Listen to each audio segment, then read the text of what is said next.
الحمدللہ وکفا وسلام علی عبادہ الذین اصطفیٰ اما بعد فاعوذ باللہ من الشیطان الرجیم بسم اللہ الرحمن الرحیم نورہم یسعی بین ایدیہم وبایمانہم یقولون ربنا اتمم لنا نورنا واغفر لنا انک علی کل شیء قدیر سبحان ربک رب العزۃ عما یصفون وسلام علی المرسلین والحمد للہ رب العالمین اللہم صلی علی سیدنا محمد وعلی آل سیدنا محمد وبارک وسلم اللہم صلی علی سیدنا محمد وعلی آل سیدنا محمد وبارک وسلم اللہم صلی علی سیدنا محمد وعلی آل سیدنا محمد وبارک وسلم رب اشرح لی صدری ویسر لی امری واحلل عقدۃ من لسانی یفقہوا قولی ربی زدنی علما یا فتاح یا فتاح یا فتاح۔ الحمدللہ اللہ سبحانہ تعالیٰ کے فضل سے، اللہ کے کرم سے، اللہ کا احسان کہ اللہ سبحانہ تعالیٰ نے ایک بار پھر اس بابرکت مجلس کا حصہ بننے، اس میں شریک ہونے کی توفیق عطا فرمائی۔ ہم اللہ سبحانہ تعالیٰ کا جتنا شکر ادا کریں کم ہے۔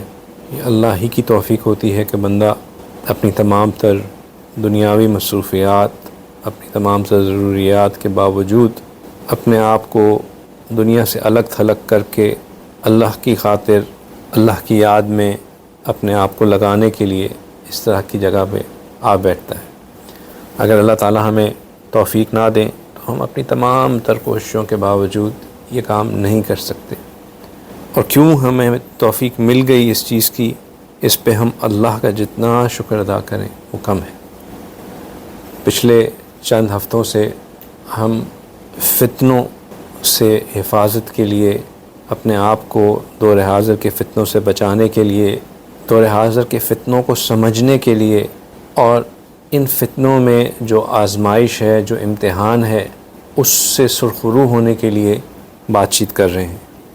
اللہ تعالیٰ کی توفیق سے ہم نے بہت تفصیل سے سمجھنا شروع کیا کہ امت مسلمہ کو اب تک شروع سے لے کے موجودہ حالات تک کن کن فتنوں سے گزرنا پڑا، کس طرح پہلے مسلمانوں کو ایکسٹرنلی آزمایا گیا، پھر انٹرنلی فتنے پیدا ہوئے، پھر آج کل کے زمانے میں کیا فتنے ہیں۔ یہ بات چیت مختصر نہیں تھی، تقریباً لگ بھگ 3.25 گھنٹے کی ڈسکشن میں یہ ساری باتیں اب تک ڈسکس ہوئیں، تو کافی تفصیل سے ان باتوں کو دیکھا گیا۔ اگر کوئی ساتھی ایسا ہے جس کو ابھی یہ بات سننے کا موقع نہیں ملا تو میری عاجزانہ گزارش ہوگی کہ ان کو ضرور سنیں، کیونکہ یہ وہ سب باتیں ہیں جو ہماری اس وقت کی ضرورت ہے۔ خاص طور پہ اب جن دور میں ہم رہ رہے ہیں، ہم کن فتنوں سے گزر رہے ہیں، کیا فتنے ہمیں نظر آ رہے ہیں، اور آگے آنے والے وقتوں میں ہماری نسلوں میں، اولادوں میں کن فتنوں نے آنا ہے، اور ان فتنوں سے بچنے کے لیے ہمیں کرنا کیا ہوگا۔ جو پچھلا سیشن تھا، پچھلے ہفتے ہم نے فتنہ دجال کے بارے میں بات کی تھی، اور فتنہ دجال کو بہت کھول کے سمجھنے کی کوشش کی تھی کہ یہ جو دجال ہے اس کا معاملہ ہے کیا۔ یہ دجال دجل سے نکلا ہے، جس کا معنی ہی دھوکہ ہے، اور اس میں ہم نے پھر بہت تفصیل سے یہ بات کی کہ کیا یہ ایک شخص ہوگا، کیا یہ ایک تہذیب ہوگی، یا ایک انوائرمنٹ ہوگی۔ فتنہ دجال ہے کیا، فتنہ دجال کس طرح ہمارے سامنے آئے گا، فتنہ دجال جب آئے گا تو اس وقت کیا چیزیں پریویل کر رہی ہوں گی سوسائٹی میں، فتنہ دجال کے ہونے سے لوگ کس دھوکے کا شکار ہوں گے، دجل سے مراد ہے کیا، کون سا دھوکہ، کون سا فریب ہے۔ اور یہ ساری باتیں کلیریفائی کرتے کرتے ہم نے آخر میں یہ بات کی کہ یہ سارا کا سارا معاملہ جو ہے وہ ایمان کے اوپر آ کے رکے گا، کہ فتنہ دجال جو ہے وہ انسان کے ایمان کو سلب کرے گا۔ کوئی بھی شخص ایسا نہیں ہوگا کہ وہ انٹینشنلی یہ سوچ رہا ہوگا کہ میں دین چھوڑ دوں، لیکن کیونکہ اس کو اپنے جو عقائد ہیں، جو فنڈامنٹل بیلیفز ہیں، جن کو لازماً لے کے چلنا ضروری ہے، اس کی کلیئرٹی نہیں ہوگی تو وہ ان عقائد کے اوپر پھسل جائے گا، اور اس پھسلنے کی وجہ سے وہ ایمان سے خالی ہو جائے گا. چونکہ آپ انشاءاللہ تھوڑی سی وہ باتیں جو ہم نے پچھلی دفعہ کی ان کو ایک دفعہ ریوائز کر لیتے ہیں تاکہ کچھ کانسیپٹس کلیئر ہو جائیں. جی یہ سارے سیشنز ریکارڈ ہو رہے ہوتے ہیں، اور یہ سب کی سب ریکارڈنگز جو ہیں یہ ہمارے جو یوٹیوب چینل ہے اس کے اوپر آپ کو انشاءاللہ آسانی سے مل جائیں گے. چند احادیث جو پچھلی دفعہ ذکر کی گئیں ان کا ریکیپ کرتے ہیں، اور جو 3 طرح کے ہمارے اوپر اٹیکس ہو رہے ہیں ان کا ذکر کرتے ہیں. جو ہمارے اوپر 3 اٹیکس ہو رہے ہیں یا 3 ڈائریکشن سے ہمارے اوپر جو ایک مسلسل ہمارے برین واش کیا جا رہا ہے، وہ ان میں سے سب سے پہلی چیز یہ کہ دنیا کی اہمیت، دنیاوی زندگی مقصد کل ہونا، دنیاوی زندگی ہی کو بندے کی کامیابی کا مقصد بنانا، اس چیز کے اوپر کہ ہمارا پورا کا پورا پیدائش سے لے کے مرنے تک کے جو آبجیکٹیو ہے اس کو یہ بنا دیا گیا کہ دنیا میں کامیاب ہونا ہے. لہٰذا بچہ پیدا ہوتا ہے تو ماں باپ کی فکر یہ ہوتی ہے کہ اس نے اچھا سکول جوائن کرنا ہے، اچھا سکول جوائن کرے گا تو اچھے کالج جائے گا، اچھے کالج جائے گا تو اچھی نوکری ملے گی، اچھی نوکری ملے گی تو اچھی بیوی ملے گی، اچھا گھر ملے گا، اچھا کامیابی حاصل ہوگی. اور یہی بات بچے کو فیڈ ہو رہی ہوتی ہے، لہٰذا بچہ بھی انہی آبجیکٹیوز کے پیچھے لگتا ہے. اور پھر یہ صرف ایک کانسیپٹ نہیں رہا بلکہ تھرو ایگزامپل، تھرو آبزرونس آپ نے یہ دیکھنا شروع کر دیا کہ بھئی واقعی جن لوگوں نے اچھے اسکول کالجز یونیورسٹیز میں گئے ان کو بہت اچھی نوکریاں مل گئی، ان کے پاس تو عیش و عشرت آ گئی، مال پیسہ آ گیا، اور جو نہیں کر سکے وہ بیچارے مزدوری میں لگ گئے، اور سوسائٹی کو اس طرح بنا دیا گیا کہ سوسائٹی میں ٹیئرز بن گئے. مالدار ان کی ایک سیٹ آف کریڈینشلز ہو گئے کہ یہ اچھے پڑھے لکھے ہوتے ہیں، اچھی نوکریاں کر رہے ہوتے ہیں اس لیے کامیاب ہیں، اور پھر غریب طبقہ جو کہ ان پڑھ ہوتا ہے اور اس کو کوئی نوکری، اس نے بیسکلی لوور ٹیئر جابس کرنی ہوتی ہیں. ہر ایک کی کوشش، جو مالدار ہیں ان کی کوشش یہ کہ ہم اپنے مال کو زیادہ سے زیادہ بڑھا سکیں اور اس کو جو ہے اس کو سسٹین کر سکے، محفوظ رکھ سکے. اور جو غریب ہے اس کی کوشش کہ میں زیادہ سے زیادہ مالدار بن سکوں، میں اپنے آپ کو اس ٹیئر سے نیکسٹ ٹیئر میں لے کے آ سکوں. اور یہ چیز لوگ اوور جنریشنز کرتے ہیں. بہت پراؤڈلی ایکسپلین کیا جاتا ہے کہ جی ہمارے ماں باپ تو محنت مزدوری کرنے والے تھے، ہم نے اپنے انہوں نے محنت کر کے بچوں کو اسکول کالج میں ڈالا، اب وہ جو ہے وہ کہیں افسر لگ گیا اور لہٰذا اس نے پورے خاندان کو اوپر کر دیا. ہو کیا رہا ہے اس میں کہ اس ریس میں کہ دنیا کی کامیابی جس کا کرائٹیریا مال، پیسہ، بڑی گاڑی، بڑا گھر بن گیا، اس نے جو اصل حقیقی کامیابی ہے، آخرت کی کامیابی، اس کو بھلا دیا، اس سے بندوں کی آنکھوں کو اوپر پردہ ڈال دیا. اب انسان یہ بھول گیا کہ یہ جو دنیا ہے یہ تو صرف محنت کی جگہ ہے، ایک امتحان گاہ ہے جہاں میں نے رہ کر وہ کرنا ہے جو مجھے آخرت میں کامیاب کر سکے. تو لہٰذا ایک پوری سسٹمیٹکلی ہمارے ذہن سے یہ چیز ختم کی جا رہی ہے. بہت کم لوگ رہ گئے جو اب آخرت کی طرف یاد دہان کرانے والا یا آخرت کو ذہن میں رکھنے والا. یہ ایک فنڈامنٹل بلیف جو تھا آخرت پہ ایمان، وہ ایمان ختم ہوتا جا رہا ہے.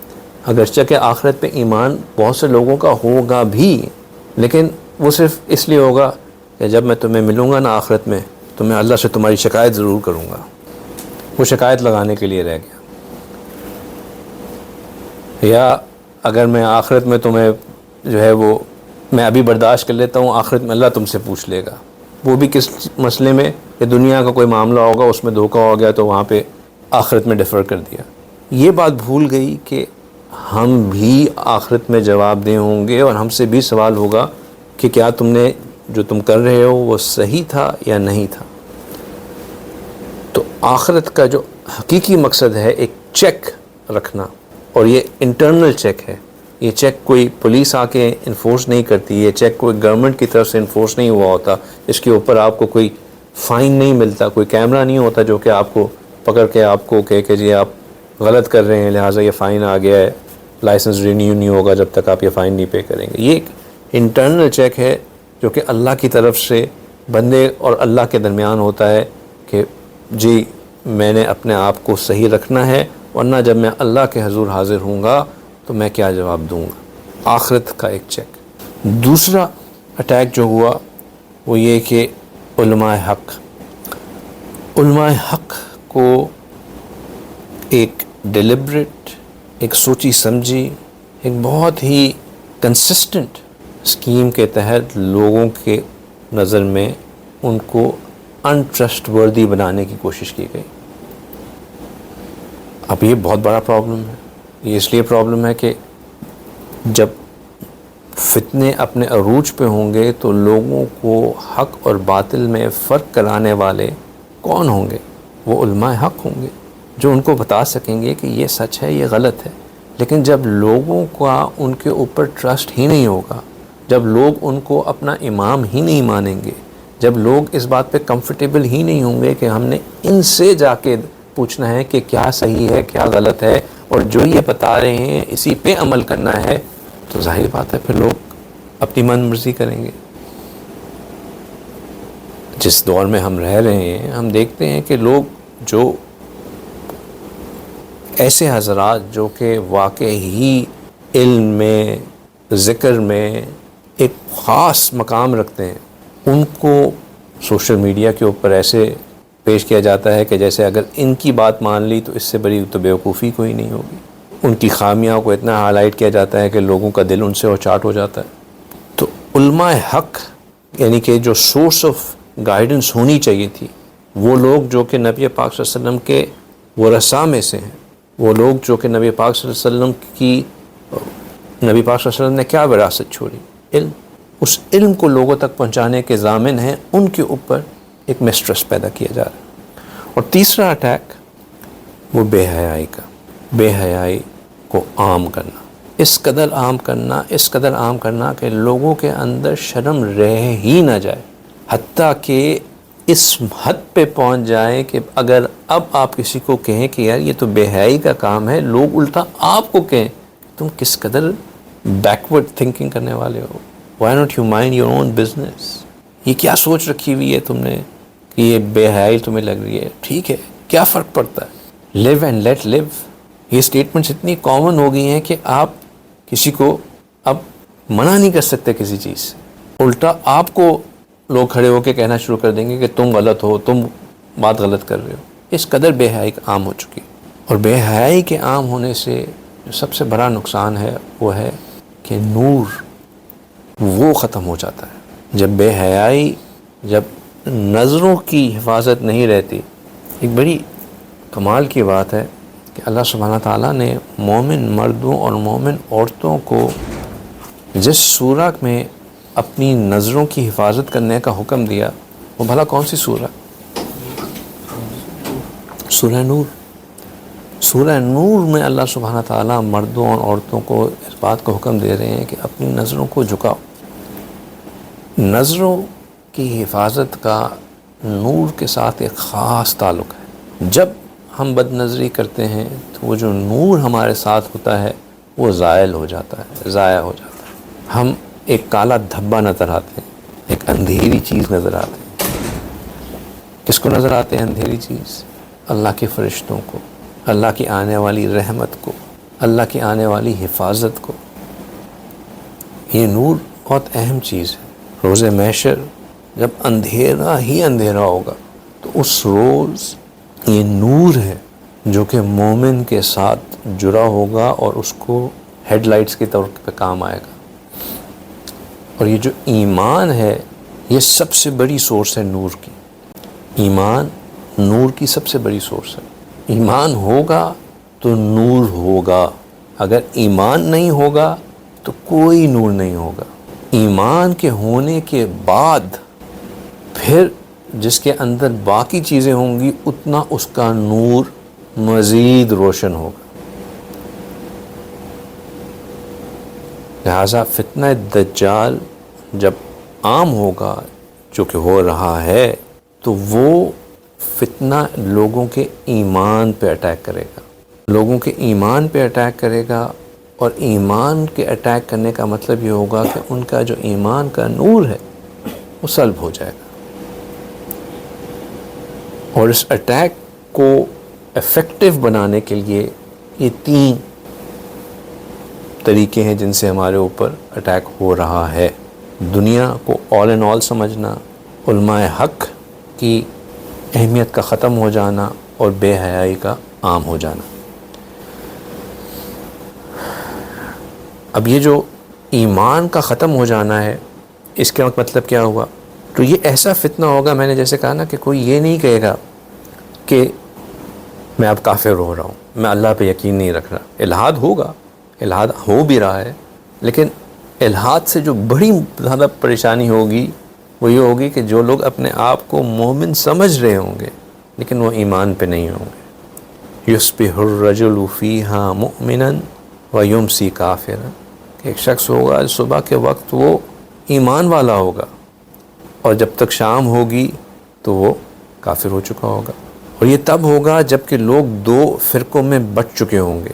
ایک فرقہ وہ ہوگا جن میں ایمان ہوگا اور نفاق نہیں ہوگا، اور دوسرا فرقہ وہ ہوگا جن میں نفاق ہوگا، ایمان نہیں ہوگا۔ آپ صلی اللہ علیہ وسلم نے فرمایا کہ جب یہ دیکھو فَإِذَا كَانَ ذَاكُمْ، جب تم یہ دیکھو کہ یہ ہو رہا ہے، اس طرح کے 2 فرقے بٹ چکے ہیں، فَانْتَظِرُوا الدَّجَّالَ مِنْ يَوْمِهِ أَوْ غَدِهِ، کہ پھر انتظار کرو دجال کے آنے کا اسی روز یا اس سے اگلے دن۔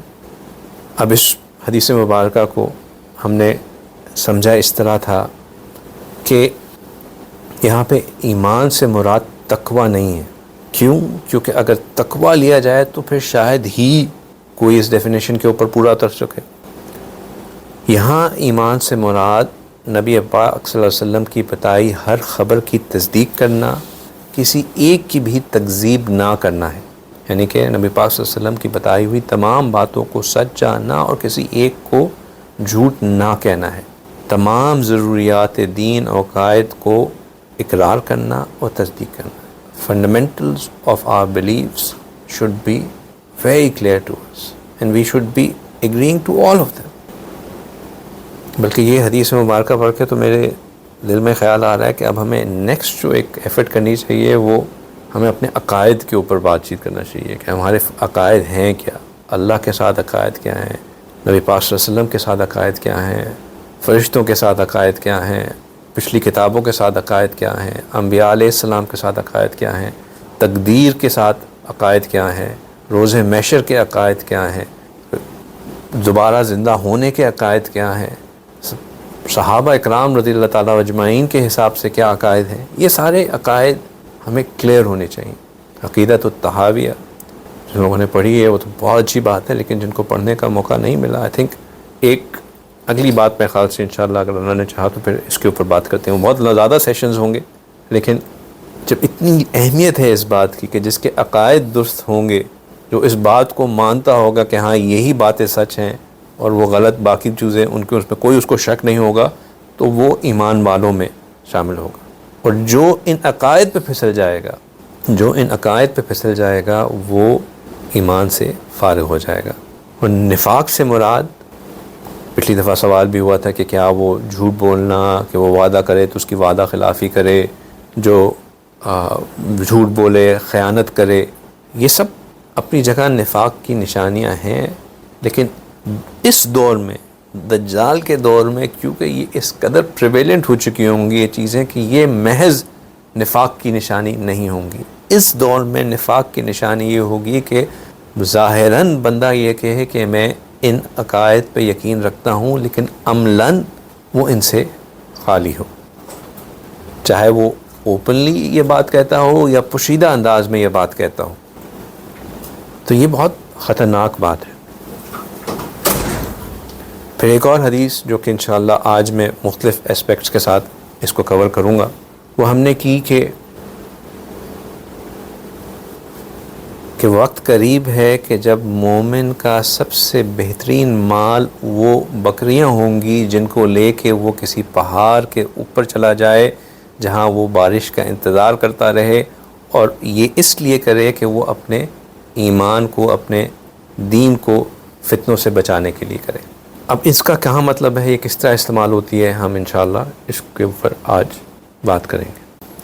تو ایمان کیا ہے؟ ایمان ایک نور ہے، یہ وہ نور ہے جو انسان کو، جس قدر انسان کا اس میں پختگی ہوتی ہے، جس قدر انسان اس کو بڑھاتا ہے، اتنا اللہ سبحانہ تعالیٰ اس کو آگے بڑھاتے ہیں، اس کو مقام کو اعلیٰ بڑھاتے ہیں۔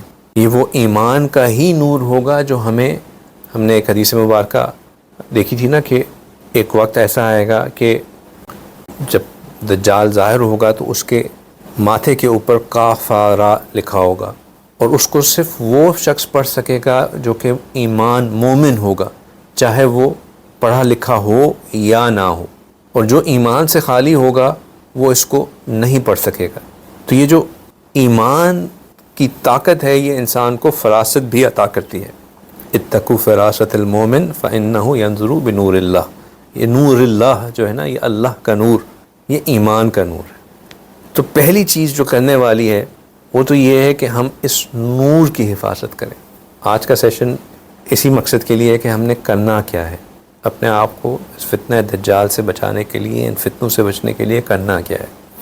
تو پہلی چیز تو یہ کہ ہم اس نور کی حفاظت کا اہتمام کریں، کانشیسلی، ہم کانشیسلی اس نور کی حفاظت کا اہتمام کریں۔ کیا مطلب؟ وہ کون سے طریقے ہیں جس سے یہ نور پریزرو ہو سکتا ہے یا ایکسٹینڈ ہو سکتا ہے، فردر برائٹن اپ ہو سکتا ہے۔ نور آتا کیسے ہے؟ ایمان سے۔ ایمان ہو، ایمان از دا فنڈامنٹل نور، ایمان ہے۔ ایمان کا نور جب انسان کے پاس ہوگا تو اس کے اوپر پھر اس کا نور انہانس ہوگا، بڑھے گا۔ تو ایک طریقہ نور کو بڑھانے کا ہے باوضو رہنا۔ جتنا ہم باوضو رہیں گے اتنا ہمارے وہ اعضاء، وہ باڈی پارٹس جن کو جو وضو سے دھلتے ہیں، اتنے وہ منور ہوں گے۔ اور یہ نور ایسا ہے کہ یہ صرف اس دنیا میں نہیں رہے گا، بلکہ روز محشر جب ہم اٹھائے جائیں گے تو ہمارے وہ جسم کے حصے جو کہ وضو سے دھلتے تھے وہ باقاعدہ روشن ہوں گے۔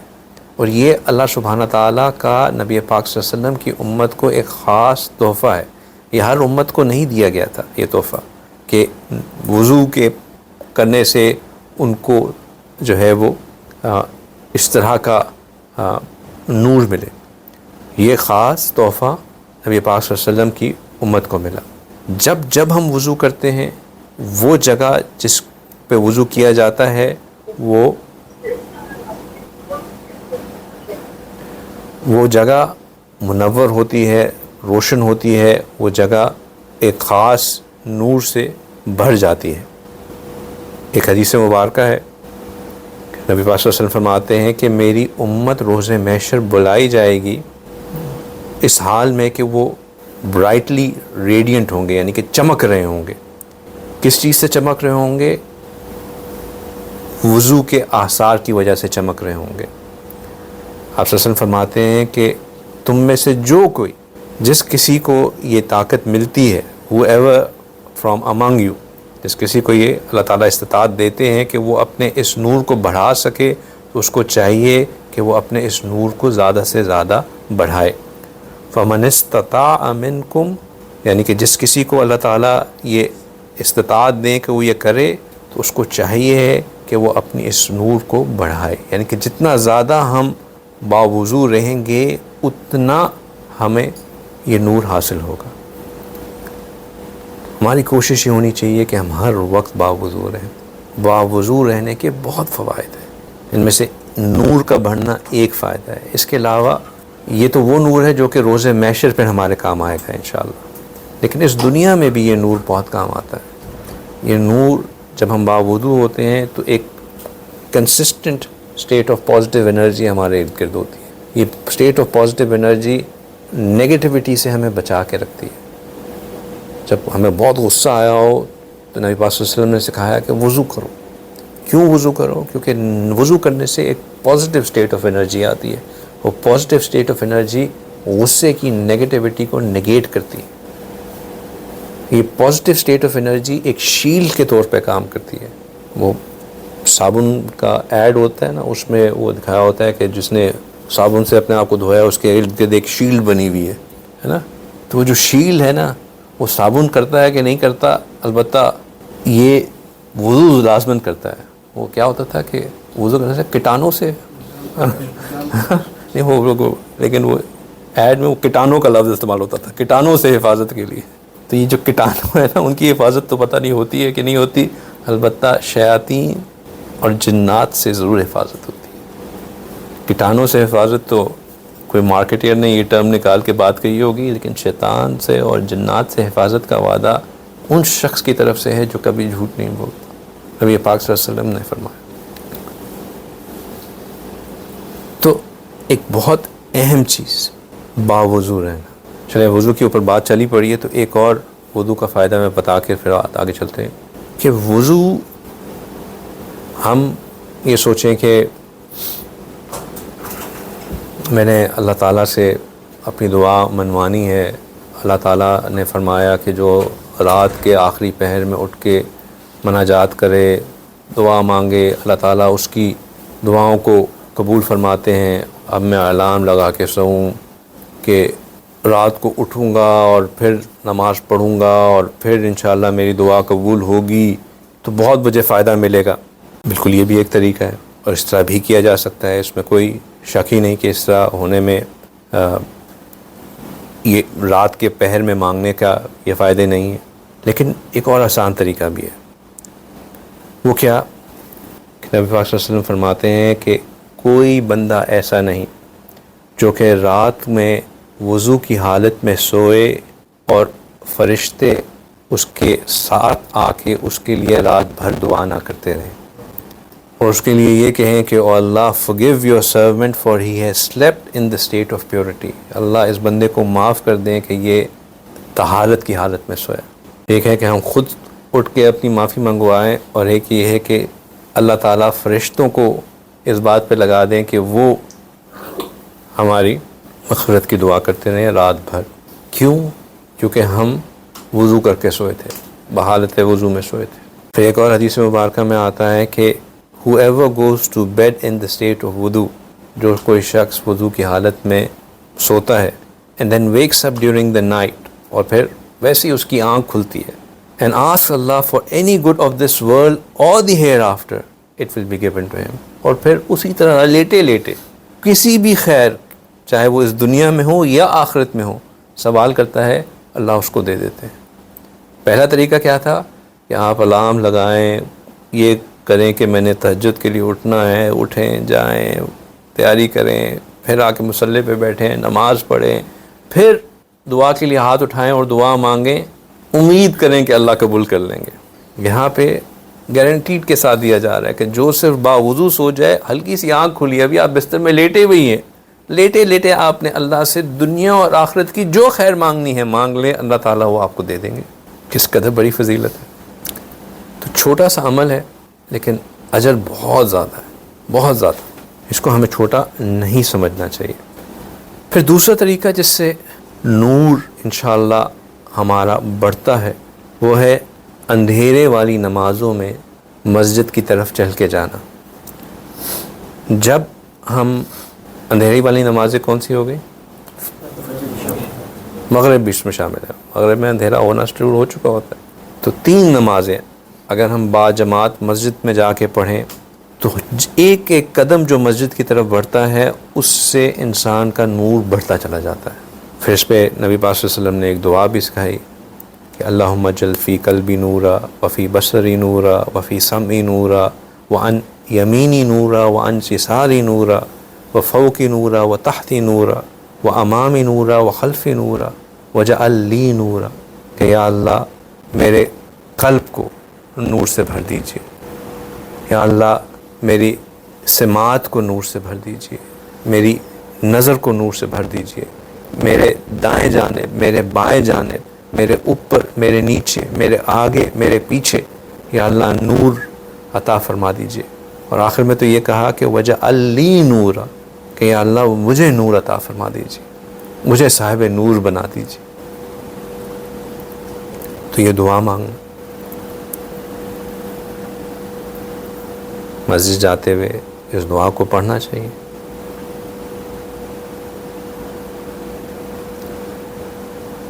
فجر کی نماز کے لیے، مغرب کی نماز کے لیے، عشاء کے لیے نماز کے لیے اپنے مصلی پہ جاتے ہوئے چلیں اس دعا کو پڑھ لیجیے۔ لیکن یہ وہ چیزیں ہیں جو نور کو بڑھاتی ہیں۔ اسی طرح اللہ سبحانہ تعالیٰ سے مانگنا، دعا کا مانگنا، اللہ تعالیٰ نے قرآن میں یہ دعا سکھائی، ربنا اتمم لنا نورنا واغفر لنا انک علی کل شیء قدیر، کہ یا اللہ ہمارے لیے ہمارے نور کو تمام کر دیجئے، پورا کر دیجئے۔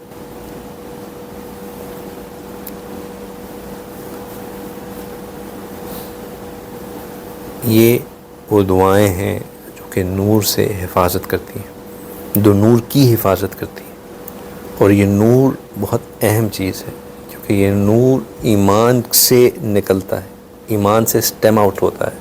اور اگر یہ نور ہم نہیں حفاظت کرائیں گے، اس کو ہم نہیں بچائیں گے، تو جن حالات میں جس دور سے ہم گزر رہے ہیں وہاں ہمیں پتہ بھی نہیں چلے گا، اور ہمارے نعوذ باللہ کہیں ایمان ضائع نہ ہو جائے۔ دوسری چیز جو فتنہ دجال سے بچنے کے لیے اللہ تعالیٰ نے سکھائی، وہ قرآن پاک کی ایک سورہ ہے، اور اس سورت کا نام ہے سورہ کہف۔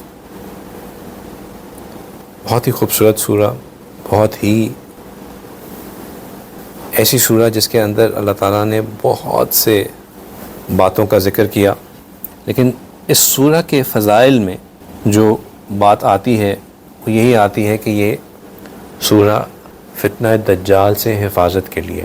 پہلے کچھ حدیث مبارکہ کا ذکر کر لیتے ہیں کہ کیا کیا احادیث اس سورہ کے فضائل میں آئی ہیں، اور پھر انشاءاللہ دیکھتے ہیں کہ یہ سورہ کہف کس طرح ہمارے لیے فائدہ مند ثابت ہوتی ہے۔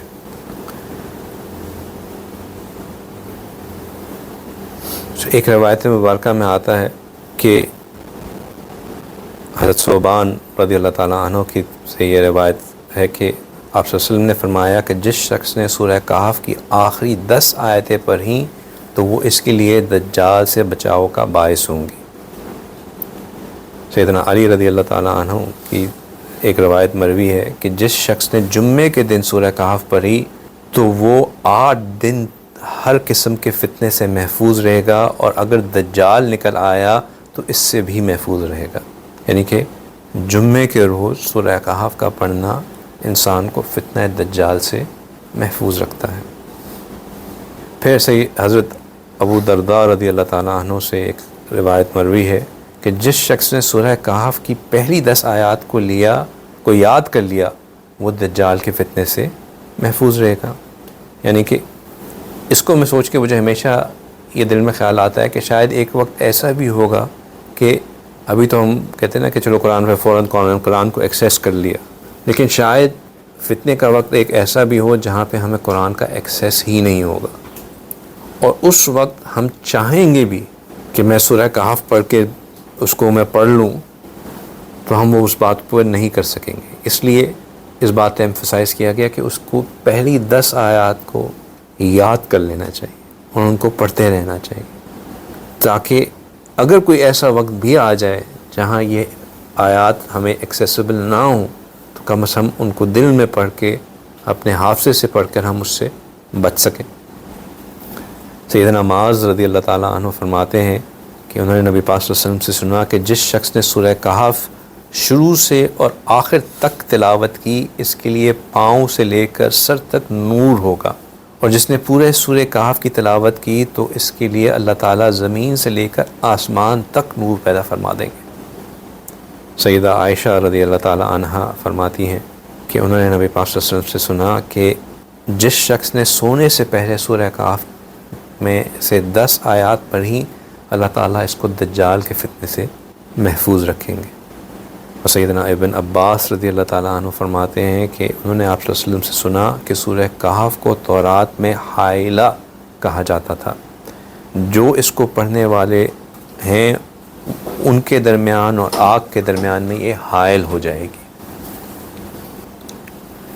سیدنا عبداللہ بن مغفل رضی اللہ تعالیٰ عنہ فرماتے ہیں کہ انہوں نے آپ صلی اللہ علیہ وسلم سے سنا کہ وہ گھر جس میں سورہ کہف کی تلاوت کی جاتی ہے، اس رات شیطان اس گھر میں داخل نہیں ہوگا، یعنی کہ جس رات کو سورہ کہف کی تلاوت کی گئی اس رات کو شیطان اس گھر میں داخل نہیں ہوگا، تو جس دن میں کی جائے گی اس دن بھی داخل نہیں ہوگا۔ تو سورہ کہف جو ہے وہ ایک حفاظت کا سبب ہے، سورہ کہف جو ہے وہ ایک حصار ہے، حصار کہتے ہیں ایک باؤنڈری ہے، یہ ایک ایڈڈ پروٹیکشن ہے، کیٹانوں سے بچانے کے لیے ایک ایکسٹرا شیلڈ ہے، ٹھیک ہے۔ تو یہ ایک نور کو پریزرو رکھنے کے لیے ایک شیلڈ ہے۔ یہ سورہ کہف کس چیز سے حفاظت کر رہی ہے؟ سورہ کہف میں کیا ایسی چیز ہے جس کی وجہ سے حفاظت ہو رہی ہے؟ یہ کیا وہ چیز ہے جو ایک ہفتے سے دوسرے ہفتے تک بچی رہتی ہے؟ جب ہم سورہ کہف کو پڑھتے ہیں تو اس سے ہمیں کیا حاصل ہوتا ہے؟ سورہ کہف کے اندر کوئی ایک آیت نہیں ہے کہ بندہ کہے کہ یہ آیت میں نے پڑھ لی تو میں اس آیت کے بچنے سے شیطان سے دجال سے بچ گیا، یا سورہ کہف میں کہیں پہ بھی دجال کا ذکر نہیں ہے، کسی ایک آیت میں بھی دجال کا ذکر نہیں ہے، یاجوج ماجوج کا ذکر ضرور ہے، دجال کا ذکر نہیں۔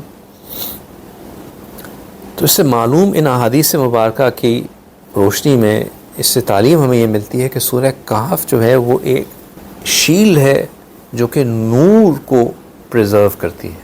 جب ہم سورہ کہف پڑھتے ہیں تو سورہ کہف ایک حصار باندھ دیتی ہے جو انسان کے نور کو پریزرو کرتی ہے۔ اس کے پڑھنے والا صاحب کہف جو ہے، مطلب جو صاحب سورہ کہف جو ہیں، وہ اپنے ارد گرد کے نور کی حفاظت کے لیے ایک حصار باندھ لیتے ہیں، جو 10 آیات پڑھنے سے بھی ہیں، اور پھر اگر وہ اس کو فردر میگنیفائی کرنا چاہتے ہیں کہ وہ اتنا زیادہ پاورفل ہو جائے کہ زمین سے آسمان تک وہ پھیل جائے تو وہ پوری سورہ پڑھ لے۔ تو یہ ایک شیلڈ ہے۔ اچھا، اب نور جب بچ جاتا ہے تو وہ نور کرتا کیا ہے، یہ بھی سمجھنے والی بات ہے۔ ہم وہ بار بار حدیث مبارکہ کہہ رہے ہیں کہ اتقوا فراست المومن ہے، تو فراست المومن، یہ فراست جو ہے مومن کی فراست کیا دکھاتی ہے انسان کو، کیا سکھاتی ہے انسان کو؟ سب سے اہم چیز وہ سکھاتی ہے کہ وہ باطل اور حق میں فرق کرنا سکھا دیتی ہے۔ ہر سچویشن کے اندر انسان کو حق اور باطل میں فرق کرنے کی تمیز حاصل ہو جاتی ہے۔ ہر سچویشن میں انسان کو یہ سمجھ میں آ جاتی ہے کہ اس وقت مجھ سے اللہ کیا چاہیں گے اور اس وقت میرا نفس مجھے کس چیز پہ ورگلا رہا ہے۔ یہ ڈفرینشیشن کا آرٹ انسان کو سمجھ میں آ جاتا ہے۔ فراست المومن یہ نہیں ہوتی کہ اس کو کوئی علم غیب حاصل ہو جاتا ہے، علم غیب کسی کو نہیں حاصل ہوتا ہے، علم غیب تو صرف اللہ سبحانہ تعالیٰ۔ نبی پاک صلی اللہ علیہ وسلم کے بارے میں اللہ کہتے ہیں کہ ان کو کوئی علم غیب نہیں تھا، وہ تو صرف اللہ کو جتنا علم اللہ ان کو دیتے تھے بس وہی ہوتا تھا۔ فراست المومن یہ ہوتی ہے کہ اللہ تعالیٰ بندے کے مومن کے دل میں حق اور باطل میں فرق کرنے کی پہچان ڈال دیتے ہیں، اور یہ اس نور کی وجہ سے ہوتی ہے جو نور اللہ ہوتا ہے، اور نور کو پریزرو کرنے کے لیے جو چیز ہوتی ہے پھر وہ ہم نے بات کر لی کہ اس میں ایک چیز سورہ کہف ہے۔ اور یہ حق اور باطل میں فرق کرنے والی جو چیز ہے سورہ کہف سے جو خاص طور پہ حاصل ہوتی ہے وہ اس سورت کے اندر کہے ہوئے موجود سبق سے ہے۔ اس سورت کا جو اوورآل خلاصہ ہے، اس سورت کا جو اوورآل مقصد ہے، جو اس کا لیسن ہے وہ ہے۔ اس سورہ مبارکہ میں اللہ تعالیٰ نے 5 واقعات بیان کیے، اور ان واقعات کے ارد گرد کچھ آیات ہیں جو کہ پنچ لائنز ہیں۔ اس سورت کے بالکل شروع میں، اچھا اب جو میں نے دجال کے بارے میں شروع میں باتیں کی، پہلا اٹیک وہ کس چیز کے اوپر کرے گا دجال؟ سب سے پہلا جو فتنہ ہے، جو آج کل کے دور میں فتنہ چل رہا ہے، وہ سب سے پہلا فتنہ کیا ہے؟ دنیا کی اہمیت کو اتنا بڑھا دینا کہ باقی سب کچھ، باقی اور کوئی چیز نظر ہی نہ آئے، ہے نا.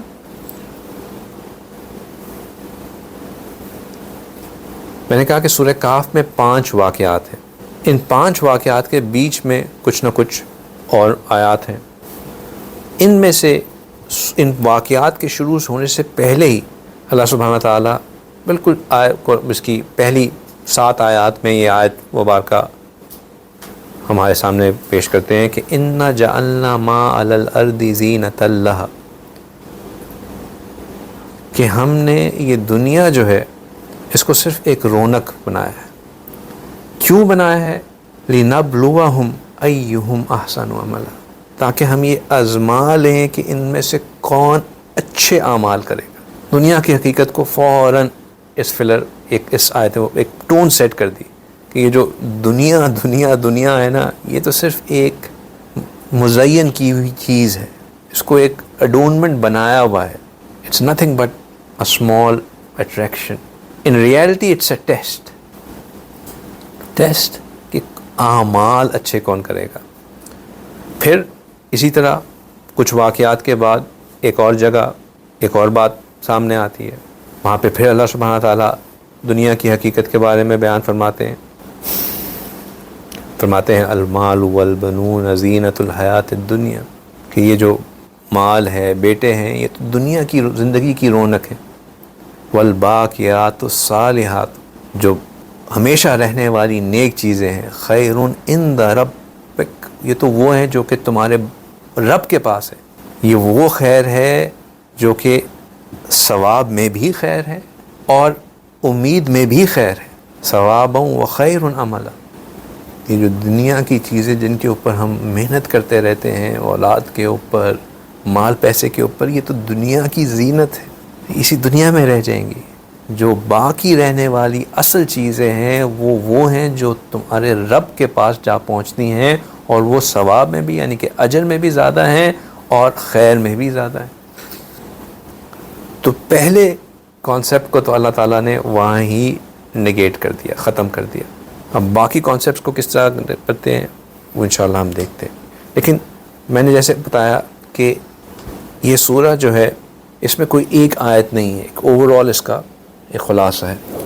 اس سورہ میں جو چیز ہمیں سکھائی گئی ہے وہ بہت ہی پریکٹیکل ہے اور وہ بہت ڈے ٹو ڈے ایکسپیرینسز سے ریلیٹڈ ہے، کیونکہ ہر شخص ان سے گزرتا ہی گزرتا ہے. کوئی بھی ایسا نہیں ہو سکتا جو یہ کہ میں اس سے نہیں گزرتا. اگر ہم انسان کی زندگی پہ غور کریں تو وہ 8 قسم کے حالات سے گزر رہا ہوتا ہے. یا تو اس کو عزت مل رہی ہوتی ہے، یا ذلت مل رہی ہوتی ہے، یا اس کو صحت مل رہی ہوتی ہے، یا وہ بیماری کی حالت میں ہوتا ہے، یا تو وہ نفع پا رہا ہوتا ہے یا نقصان اٹھا رہا ہوتا ہے، یا وہ خوشی میں ہوتا ہے یا وہ غمی میں ہوتا ہے. اب یہ 8 سٹیٹس ہیں اور ضروری نہیں ہے کہ یہ ایکسکلوسیولی الگ الگ چل رہی ہوں، یہ کمبینیشن میں بھی چل رہی ہوتی ہیں. عزت، صحت، نفع، خوشی سب ایک ساتھ بھی ہو سک رہا ہوتا ہے. ذلت، بیماری، نقصان، غمی یہ سب ایک ساتھ بھی ہو سکتا ہے. عزت اور بیماری بھی ساتھ ہو سکتا ہے، عزت اور نقصان بھی ایک ساتھ ہو سکتا ہے، عزت اور غمی بھی ایک ساتھ ہو سکتی ہے. مطلب کمبینیشن میں رہ رہا ہوتا ہے. لیکن اگر ان کو فردر کلب کیا جائے تو ان میں سے 4 چیزیں جو ہیں وہ اچھی سٹیٹس ہیں اور 4 چیزیں جو ہیں وہ نگیٹیوٹی والی سٹیٹس ہیں. یعنی کہ عزت، صحت، نفع اور خوشی جو ہے وہ ایک ڈیزائریبل سٹیٹس ہیں. ذلت، بیماری، نقصان اور غمی ایک نیگیٹو سٹیٹ ہے، اوائڈیبل سٹیٹ ہے. اب ان 4 کو بھی مزید اگر کلب کر دیا جائے تو یہ 2 بن جاتی ہیں. کس طرح 2 بن جاتی ہیں؟ وہ اس طرح بن جاتی ہیں کہ یا تو یہ 4 جو ہیں یہ اچھے حالات ہیں اور یہ جو بقیہ 4 ہیں یہ برے حالات ہیں. جیسے ایک ڈیزائریبل ہو گیا اور ایک انوانٹیڈ ہو گیا، اچھے حالات، برے حالات. اب اللہ سبحانہ تعالیٰ اس سورہ کے ذریعے ہمیں سمجھاتے ہیں کہ انسان ان حالات سے گزر رہا ہو تو ہم نے کرنا کیا ہے. ان حالات میں جب اچھے حالات ہوتے ہیں تو اس وقت اللہ ہم سے ڈیمانڈ کرتے ہیں شکر، اور جب برے حالات ہوتے ہیں تو اللہ ہم سے ڈیمانڈ کرتے ہیں صبر. شروع میں اللہ تعالیٰ نے کہہ دیا کہ یہ زندگی کیا ہے، ایک امتحان گیا ہے. کس چیز کے لیے؟ کہ اچھے اعمال کون کرتا ہے. ابھی اچھے اعمال کیا ہیں؟ اچھے اعمال سٹیم آؤٹ کرتے ہیں ان حالات سے جو انسان جن سے گزر رہا ہوتا ہے. حالت خوشی میں، یعنی کہ جب آپ کو عزت مل رہی ہو، صحت مل رہا ہو، نفع مل رہا ہو، تو ان حالات میں اچھے اعمال کیا ہیں؟ شکر. اور جب آپ کو ذلت مل رہی ہو، بیماری مل رہی ہو، نقصان ہو رہا ہو، تو اس وقت اچھے حالات، اس وقت جو اچھے اعمال ہیں وہ کیا ہے؟ غمی کی حالت میں اچھے حالات اعمال کیا ہیں؟ صبر. صبر اور شکر، شکر اور صبر، یہ وہ دو چیزیں ہیں جو کہ اللہ سبحانہ تعالیٰ مسلسل انسان سے ڈیمانڈ کرتے ہیں. اور یہی وہ دو چیزیں ہیں جن کے اوپر اللہ تعالیٰ نے بے انتہا اجر رکھا ہے، بے انتہا اجر رکھا ہے. شکر کرنے پہ اللہ تعالیٰ نعمتوں کو بڑھاتے چلے جاتے ہیں. صبر کرنے پہ اللہ تعالیٰ نعمتوں کا بدل عطا فرماتے ہیں جو کہ ان نعمتوں سے کئی بہتر ہوں گی جو کہ انسان سے چھن گئیں یا انسان کو نہ ملیں، جس کی وجہ سے اس کو تکلیف ہو رہی ہے. تو بے انتہا اجر. جب انسان صبر اور شکر کے اندر ہوتا ہے، ان دو حالتوں میں ہوتا ہے، تو وہ اللہ سے جڑا رہتا ہے. جب انسان صبر اور شکر میں نہیں ہوتا، یہ بات غور سے سننے والی ہے، جب انسان صبر اور شکر میں نہیں ہوتا تو وہ ہر وہ چیز کرنے کی کوشش کرتا ہے جس سے وہ یہ سمجھتا ہے کہ میں اپنے آپ کو بچا لوں.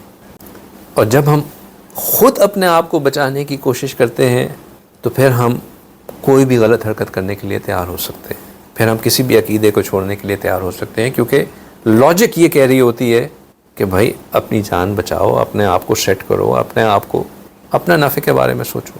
شکر کے حالت میں انسان اس بات کا احساس رکھتا ہے کہ جو کچھ میرے پاس ہے وہ اللہ کا دیا ہوا ہے اور یہ اللہ کی دی ہوئی امانت ہے. لہٰذا وہ ان نعمتوں میں جا کر غافل نہیں ہو جاتا، اللہ سے دور نہیں ہو جاتا، ان کو اس کے اندر تکبر نہیں آ جاتا، یہ خیال نہیں آ جاتا کہ یہ تو سب کچھ میرا ہے، میں نے اپنی محنت سے کمایا ہے، میں اس کو جیسے چاہے استعمال کروں. اور جب وہ شکر کی حالت میں ہوتا ہے تو اس کو یہ بھی پتہ ہوتا ہے کہ یہ اللہ کی دی ہوئی چیز ہے، اگر اللہ لینا چاہیں گے تو اللہ اس کے اوپر ٹوٹل کنٹرول رکھتے ہیں، اسی میں خیر ہوگی. مطلب کہ وہ اپنی سٹیٹس کو مینٹین رکھنے کے لیے ہر چیز کرنے کے لیے تیار نہیں ہو جاتا. جیسے میں نے کہا نا کہ جب انسان مالدار ہوتا ہے تو مالدار کی فکر یہ ہوتی ہے کہ میں نے اپنے اس مال کو بچا کے کیسے رکھنا ہے، اب وہ اس کو مال کو، یا میں نے اس مال کو بڑھانا کیسے، اب وہ اس کے اوپر انٹرسٹ بھی لے گا، اس کو ایسی جگہوں پہ بھی انویسٹ کرے گا جہاں بڑھ جائے، جو کچھ اس کے سمجھ میں آ رہا ہے وہ اس کو کرے گا.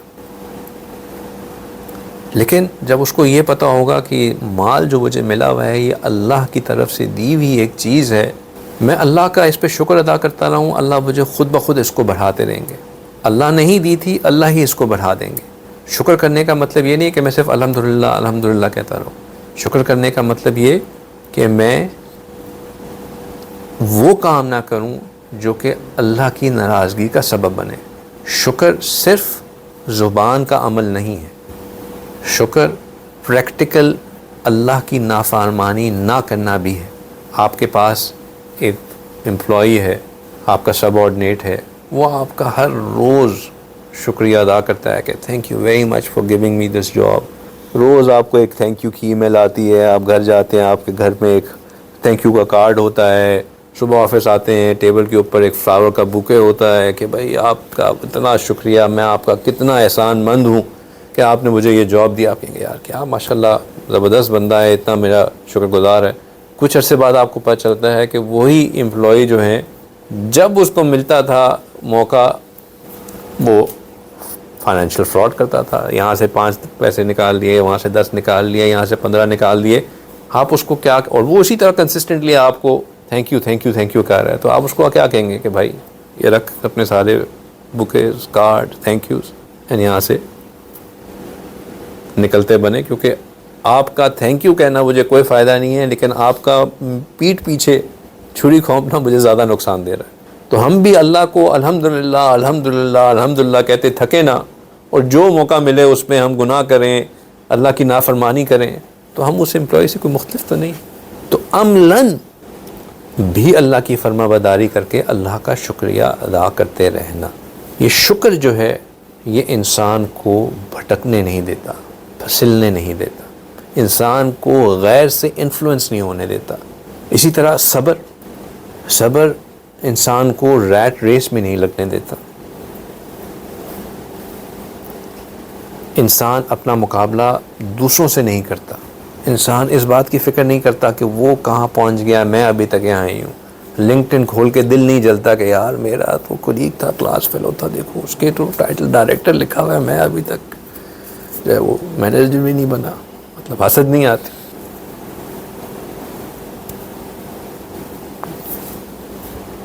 جو اللہ نے دیا میں نے حق حلال سے کمایا، میں اس پہ اللہ سے راضی.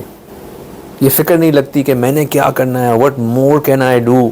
یہ فکر ہونی چاہیے what more can I do, but یہ نہیں ہونا چاہیے کہ what all means can I take, right or wrong, to get where I want to.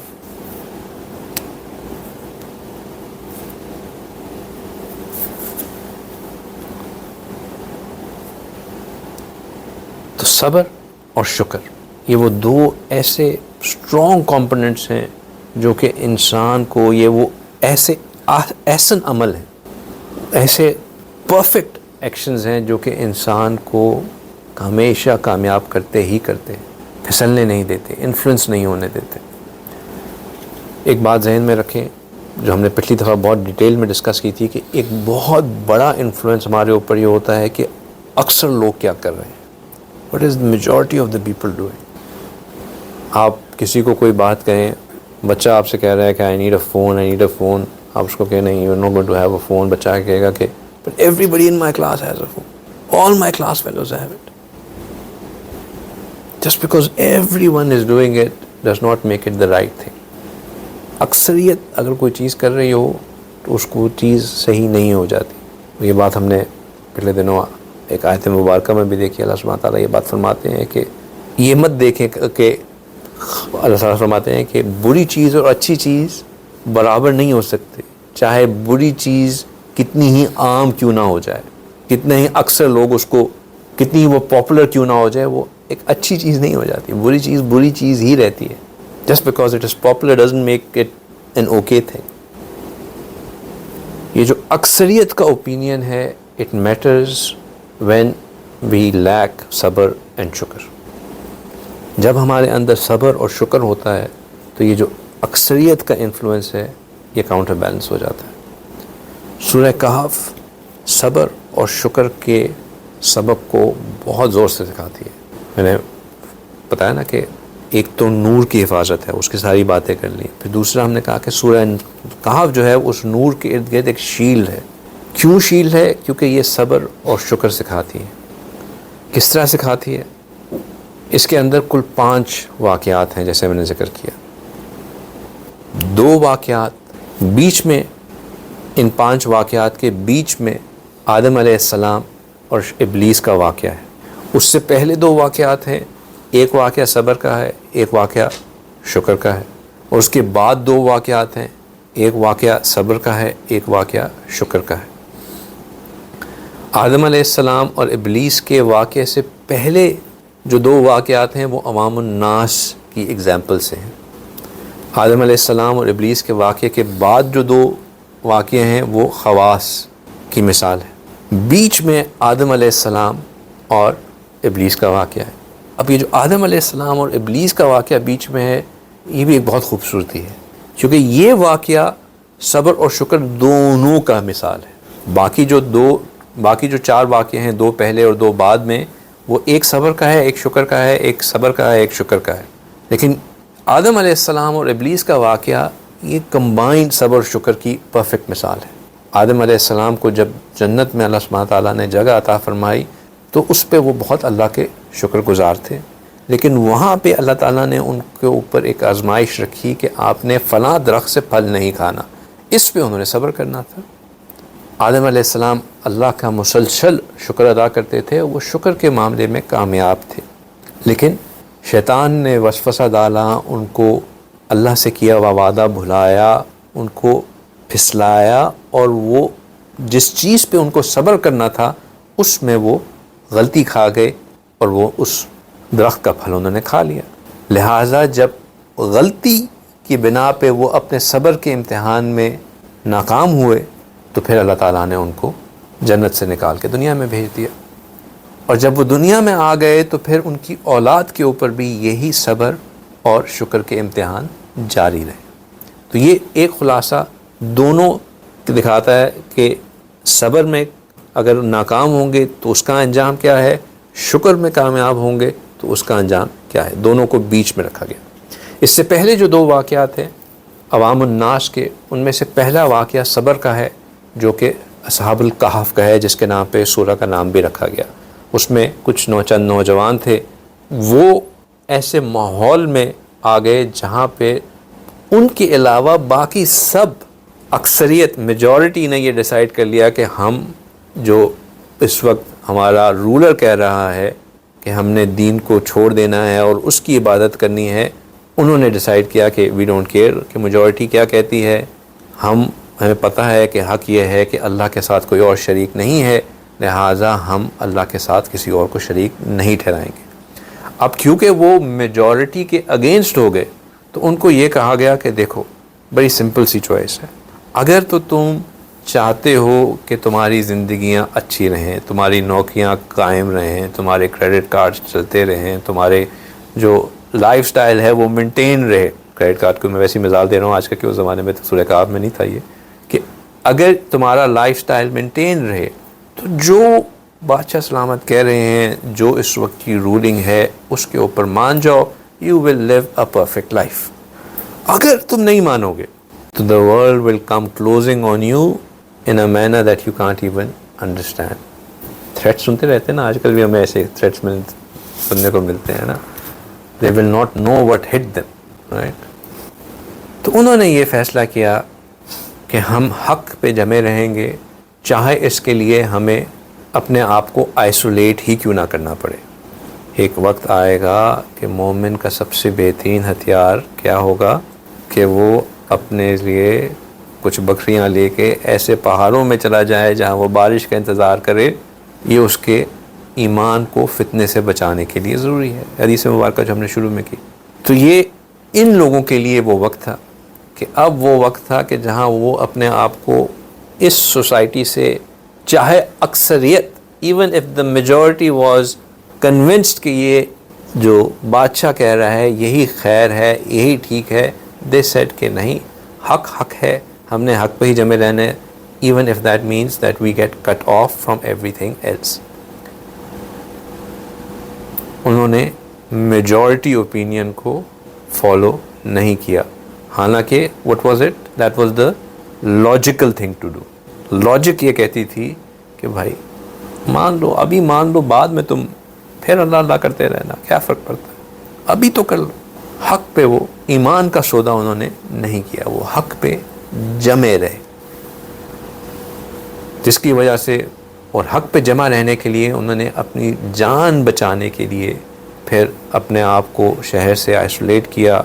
فوجیں ان کے پیچھے آئیں کہ ان کو مار دو، ان کو ختم کر دیا. انہوں نے اپنے آپ کو جا کے ایک غار میں پناہ لی، اس غار میں اللہ تعالیٰ نے ان کو سلا دیا. پھر کئی سالوں کے بعد اللہ تعالیٰ نے ان کو دوبارہ زندہ کیا، اور پھر وہ ان کا جو واقعہ ہے. تو یہ واقعہ تھا ان نوجوانوں کا جن کے اوپر ایک آزمائش آئی، جہاں logic and majority was telling them کہ ان کو یہ پاتھ لینا چاہیے، بٹ حق ایک دوسرا پاتھ تھا which was opinion against the majority opinion, which was against the logic، کہ ان کو پتہ تھا کہ اس میں ہمارے لیے نقصان ہے، but they stuck to it. انہوں نے صبر کیا، اللہ تعالیٰ نے ان کو کامیاب کیا. تو یہ سورہ کہف کا پہلا واقعہ صبر کا. دوسرا واقعہ وہ ہے شکر کا، اور وہ ہے ان دو دوستوں کا جن میں سے ایک کو اللہ تعالیٰ نے بہت دنیا دی تھی، اور وہ اس دنیا کے گھمنڈ میں اتنا اندھا ہو گیا تھا کہ وہ یہ سمجھتا تھا کہ جو عیش و عشرت اس کے پاس ہے، جو اللہ تعالیٰ نے اس کو مال و دولت دی ہے، وہ کبھی بھی اس کے پاس سے ختم نہیں ہوگی. بلکہ اس کو تو یہ گمان ہو گیا تھا کہ اگر میں اللہ کے سامنے پیش بھی ہوں گا تو مجھے یہی امید ہے کہ اللہ مجھے اسی طرح اچھا ہی رکھیں گے. جب اس دنیا میں اتنا اچھا رکھا ہے تو آخرت میں کیوں مجھے برا کریں گے. So it was of no consequence کہ میں اللہ کی مانوں یا نہ مانوں، بس اللہ میرے ساتھ اچھا ہی کرتے رہیں گے. اور اس کا جو دوسرا دوست تھا وہ اس کو بار بار اس بات کی طرف دھیان دلا رہا تھا کہ یہ سب تو اللہ کا دیا ہوا ہے، یہ تو تمہارا اپنی اس میں کوئی محنت نہیں ہے. اگر تم اللہ کی نہیں مانو گے، اللہ کی باتوں کو ٹھکرا دو گے، اللہ کے احکام، اللہ کے ساتھ کسی اور کو شریک کرو گے، تو بہت جلد تم سے یہ چھن جائے گا. وہ بندہ ناشکری، عملاً ناشکری میں پڑ گیا، لہٰذا اللہ تعالیٰ نے اس کو، اس کے سارے مال و دولت کو تباہ کر دیا. تو دوسرا واقعہ شکر میں نہ ہونے، شکر کے لیک آف شکر کی وجہ سے ناکام ہونے کا واقعہ. پہلا واقعہ صبر میں کامیاب ہونے کا واقعہ، دوسرا واقعہ ناشکری کی وجہ سے ناکام ہونے کا واقعہ. ٹھیک، دونوں واقعے عوام الناس کے واقعے، یعنی کہ اصحاب الکہف بھی عام انسان تھے، عام لوگ تھے، کوئی خاص سٹیٹس نہیں تھا، کوئی خاص وہ نہیں تھا. اسی طرح یہ جو دو دوست تھے، یہ بھی مال ضرور تھا لیکن کوئی اتنے ہائی پروفائل پرسنالٹیز نہیں تھے، عام لوگوں میں سے تھے. ایک کے پاس مال تھا، ایک کے پاس نہیں تھا. اللہ تعالیٰ نے ان کے واقعے کے ذریعے سمجھایا کہ صبر سے کس طرح کامیاب ہوتے ہیں اور شکر کے نہ ہونے کی وجہ سے کس طرح ناکامی آتی ہے. پھر تیسرا واقعہ آدم علیہ السلام اور ابلیس کا واقعہ جس کا ہم ذکر کر چکے ہیں. پھر چوتھا واقعہ جو آدم علیہ السلام اور ابلیس کے بعد اب جو دو واقعہ آ رہے ہیں، ان میں سے جو پہلا واقعہ ہے، یعنی کہ جو سورہ کا چوتھا واقعہ ہے، وہ واقعہ ہے سیدنا موسیٰ علیہ السلام کا واقعہ. اب یہ جو دو واقعات ہیں آدم علیہ السلام کے بعد جو دو واقعات ہیں، یہ خواص کے ہیں. ان میں سے ایک وقت کے نبی کا واقعہ ہے اور ایک وقت کے بادشاہ کا واقعہ ہے، خاص لوگوں کا واقعہ. موسیٰ علیہ السلام کا واقعہ صبر کا واقعہ ہے. اللہ سبحانہ تعالیٰ نے ان کو ایسے حالات سے گزارا جو کہ ایک نبی حق کے لیے جس پہ صبر کرنا واقعی مشکل تھا، چونکہ بظاہراً وہ حالات جو ہو رہے تھے وہ شریعت کے خلاف تھے. ایک لڑکے کا قتل ہو گیا، کشتی میں سوراخ ہو گیا، اجرت کے بغیر دیوار کو بنا دیا گیا. یہ واقع آن دا فیس آف اٹ شریعت کے خلاف تھے اور نبی کا ان کے اوپر صبر کرنا شاہد نہیں تھا. حالانکہ اللہ کے تکوینی حالات کے حساب سے وہ واقع بالکل ٹھیک ہو رہے تھے اور ایسا ہی ہونا تھا. لیکن اس میں ایک نبی پاک موسیٰ علیہ السلام کے لیے ایک صبر تھا، کہ ایک سبق تھا کہ ہر چیز کا علم آپ کے پاس نہیں ہے، اللہ کے پاس ہر چیز کا علم ہے، اور اگر آپ صبر نہیں کر پائیں گے تو وہ علم کی حقیقت آپ کو نہیں ملے گی. اچھا، اب اس واقعے میں چلیں یہ بات کہ ان ہر واقعے میں دجال سے ریلیٹڈ کیا چیزیں وہ میں پھر انشاءاللہ جب دجال کے پرسپیکٹیو سے سمجھا رہا ہوں گا اس سے سمجھاؤں گا. تو ایک یہ واقعہ صبر کا تھا. پہلے والے صبر کے واقعے میں صبر کرنے پہ کامیابی تھی، اس میں صبر نہ کرنے کی وجہ سے ناکامی ہے. پہلا واقعہ صبر میں کامیاب ہونے کا تھا، اس میں ناصبری کی وجہ سے ناکام ہونے کا ذکر کیا گیا. چوتھا واقعہ وہ سکندر ذوالقرنین کا واقعہ، جو کہ اپنے وقت کے بادشاہ تھے. اللہ سبحانہ تعالیٰ نے ان کو بہت طاقتوں سے نوازا تھا، بہت علم دیا تھا، بصیرت دی تھی. وہ اللہ کا حکم زمین پہ نافذ کرتے تھے، اس لیے خواص میں تھے، کیونکہ جو بندہ ایسی اعلیٰ مقام پہ ہو جہاں پہ رہ کے وہ اللہ کا حکم زمین پہ نافذ کر سکے، وہ ایک خاص بندہ ہوتا ہے، بڑا بندہ ہوتا ہے. ایک حدیث مبارکہ بھی ہے کہ مسلمان بادشاہ زمین پر اللہ تعالیٰ کا سایہ ہوتے ہیں. خواص میں تو تھا وہ. اللہ تعالیٰ نے ان کو بہت طاقت دی، بہت عزت دی، بہت کنٹرول دیا، حتیٰ کہ اللہ تعالیٰ نے تمام نعمتیں ان کے تابع کر دی. وہ جو چیز چاہتے تھے کرنا، اللہ تعالیٰ ان کی وہ ضرورت پوری کر دیتے تھے، ان کو وہ مینز پرووائڈ کر دیتے تھے. لیکن ان تمام طاقتوں کو ملنے کے باوجود ان کے اندر گھمنڈ نہیں آیا، تکبر نہیں آیا. انہوں نے کبھی یہ نہیں سمجھا کہ یہ ان کا اپنا کیا ہوا ہے. وہ مسلسل اس کو اللہ کی طرف لوٹاتے رہے اور اللہ سبحانہ تعالیٰ سے ہی خیر مانگتے رہے. تو اللہ تعالیٰ نے پھر انڈیکیٹ کیا کہ یہ شکر کی مثال تھی کہ شکر گزار ہونے سے بندہ کامیاب کیسے ہوتا ہے. پہلا واقعہ صبر میں کامیابی، دوسرا ناشکری کی وجہ سے ناکامی، چوتھا واقعہ صبر نہ ہونے کی وجہ سے ناکامی، اور پانچواں واقعہ شکر ہونے کی وجہ سے کامیابی، اور بیچ میں صبر اور شکر کی کمبینیشن.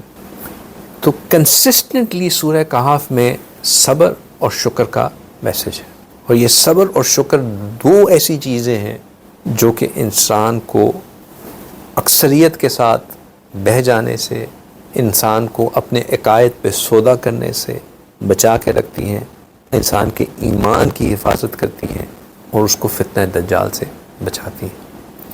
اب تک فتنہ دجال سے بچنے کے لیے دو چیزوں کا میں نے ذکر کیا۔ پہلی چیز نور کو بچانے کا اہتمام کرنا، اس میں وضو کا اہتمام کرنا، فجر مغرب عشاء کی نماز کو باجماعت پڑھنے کا اہتمام کرنا، فجر مغرب عشاء کی نماز پہ جاتے ہوئے ایک خاص دعا جو نبی پاک صلی اللہ علیہ وسلم نے سکھائی اس کو پڑھنے کا اہتمام کرنا، قرآن پاک میں جو ایک دعا سکھائی گئی اس کو پڑھنے کا اہتمام کرنا، یہ چیزیں ہمارے نور کو بچانے میں انشاءاللہ کامیاب ہوں گی۔ دوسری چیز ہم نے دیکھی کہ سورہ کہف کو پڑھنا، جمعے کے جمعے پڑھنا، رات کو سونے سے پہلے پڑھنا، اور اس کی 10 آیات کو یاد کرنا، اس کا دل میں محفوظ ہونا، رات کو سونے سے پہلے پڑھنا، یہ وہ چیزیں ہیں جو کہ فتنے سے بچاتی ہیں۔ اب ہم بات کر رہے تھے کہ یہ کیوں بچاتی ہیں، تو اس سے ہم نے یہ دیکھا کہ یہ اس لیے یہ جو سبق ہمیں سکھاتی ہیں ہے صبر اور شکر کا سبق۔ جو شخص صبر اور شکر کو تھام کے رکھتا ہے، اور زندگی میں یہ جو حالات آتے رہتے ہیں، کبھی حالت صبر کی ہوگی، کبھی شکر کی ہوگی، کبھی ایک حصہ شکر والا ہوگا، ایک حصہ صبر والا ہوگا، چیزیں کمبینیشن میں بھی چل رہی ہوتی ہیں، لیکن اس کنڈیشن کے مطابق یا تو صبر کو اڈاپٹ کرنا یا شکر کو اڈاپٹ کرنا، یہ انسان کو پھسلنے سے بچاتا ہے، چے کے چلتا رہتا ہے۔ اب ان واقعات کے اندر جو لیسنز ہیں جو کہ انسان کو دجالی فتنوں سے بچائیں گے، وہ پھر انشاءاللہ وہ 3 چیزیں ہیں، وہ پھر انشاءاللہ میں اب تو نہیں بات کروں گا کیونکہ 1 گھنٹہ 22 منٹ ہو گئے، پھر نیکسٹ ٹائم پہ چلا گیا، ٹھیک ہے۔ اب نیکسٹ انشاءاللہ فرائیڈے کو کوئی تمہید نہیں باندھوں گا، سیدھا ڈائریکٹ انشاءاللہ، ٹھیک ہے۔ اب آپ پہلے سن کے آئیے گا تاکہ مجھے اصل میں آپ لوگوں کی شکلیں دیکھتا ہوں، میں آپ سے سوال پوچھتا ہوں، ایسی زبردست بلینک ایکسپریشنز مجھے آتے ہیں کہ میں مجبور ہو جاتا ہوں بات کو ریوائز کرنے کے لیے۔ تو ڈو می اے فیور، ٹھیک ہے، تھوڑا سا یاد کر کے آئیے گا کہ ہم نے کیا پہلے بات کی ہوئی ہے، اور میجورٹی تو کیمرہ آف کر کے بیٹھی ہوتی ہے تو مجھے پتہ بھی نہیں چل رہا ہوتا کہ سن بھی رہی ہے یا ساتھ ساتھ کوئی اور کام چل رہا ہے۔ تو بہت ہی میں نے نفاست کے ساتھ سارا بلیم آپ لوگوں کے اوپر ڈال دیا ہے، تو اور اپنے آپ کو بالکل کلین چٹ دے دیے، لیکن ایسا نہیں کروں گا انشاءاللہ۔ نیکسٹ ٹائم ہم directly will go zoom in to کہ سورہ کہف کے جو واقعات ہیں اس میں وہ 3 کون سے ایسے سبق ہیں جو کہ دجالی فتنے سے بچانے کے لیے ہمارے کام آ سکتے ہیں، ٹھیک ہے۔ انشاءاللہ اللہ تعالیٰ خیر و عافیت سے ہمیں جو کچھ سنا اس پہ عمل کرنے کی توفیق عطا فرمائے، اور جو سننا رہ گیا ہے اس کو سن کے اس پہ عمل کرنے کی توفیق عطا فرمائے۔ وآخر دعوانا ان الحمد للہ رب العالمین۔